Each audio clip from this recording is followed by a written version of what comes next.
ప్రియమైన దేవుని బిడ్డలారా, ఈ శుభదినమున మీ అందరికీ నా హృదయపూర్వక వందనములు. ఈరోజు మనము ఒక అద్భుతమైన మన జీవితాలను మార్చే సత్యాన్ని గురించి ధ్యానించుకుందాం. అదే దేవుని ప్రేమ. మనము ఎంతగా ప్రేమించబడి ఉన్నామో ఒక్కసారి అర్థం చేసుకోగలిగితే మన హృదయాలు ఆశ్చర్యంతో నిండిపోతాయి. ఈ లోకములో ప్రేమ అనేది అనేక షరతులు, పరిమితులతో కూడుకున్నది.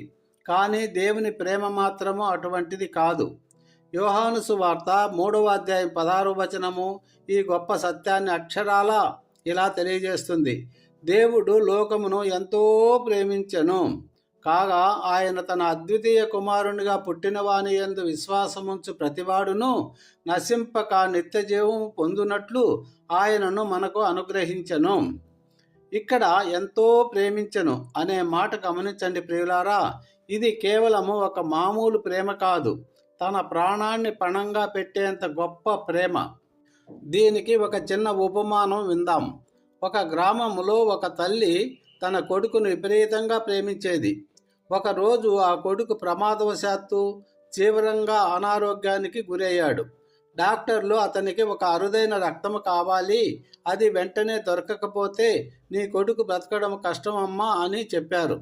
ఆ రక్తము కేవలము తల్లికి మాత్రమే ఉందని తెలిసినప్పుడు ఆ తల్లి ఒక్క క్షణము కూడా ఆలోచించకుండా తన రక్తాన్ని ఇచ్చి కొడుకు ప్రాణాలను కాపాడింది.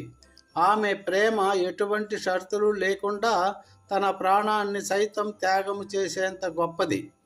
దేవుని ప్రేమ దీనికన్నా కూడా కోటాను కోట్ల రెట్లు గొప్పది.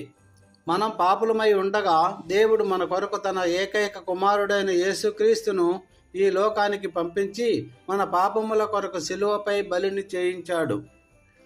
రోమియోలకు 5వ అధ్యాయము 8వ వచనము ఈ సత్యాన్ని మరింత స్పష్టంగా చెబుతుంది.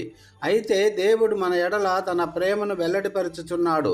ఎట్లనగా మనం ఇంకనూ పాపులమై ఉండగానే క్రీస్తు మన కొరకు చనిపోయెను. మనము ఇంకా పాపములో ఉన్నప్పుడే మనల్ని ప్రేమించడానికి ఏ కారణము లేనప్పుడే దేవుడు మనల్ని ప్రేమించాడు. ఇది షరతులు లేని ప్రేమ. ఆయన మన మంచి పనులను చూసి ప్రేమించలేదు కానీ, మన భక్తిని చూసి ప్రేమించలేదు కానీ, మన లోపాలను సైతం లెక్క చేయకుండా మనల్ని ప్రేమించాడు. ఈ గొప్ప ప్రేమను మనం ఎలా అనుభవించాలి? యేసుక్రీస్తును మన రక్షకునిగా అంగీకరించడమే ఆ ప్రేమను అనుభవించే ఏకైక మార్గం. ఆయన శిలువలో మన పాపముల కొరకు చనిపోయి 3వ దినమున తిరిగి లేచిన సత్యాన్ని నమ్మాలి. ఈ ప్రేమను మనం గ్రహించినప్పుడు మన హృదయాలలో మార్పు వస్తుంది. మనము ఇతరులను ప్రేమించడం నేర్చుకుంటాం.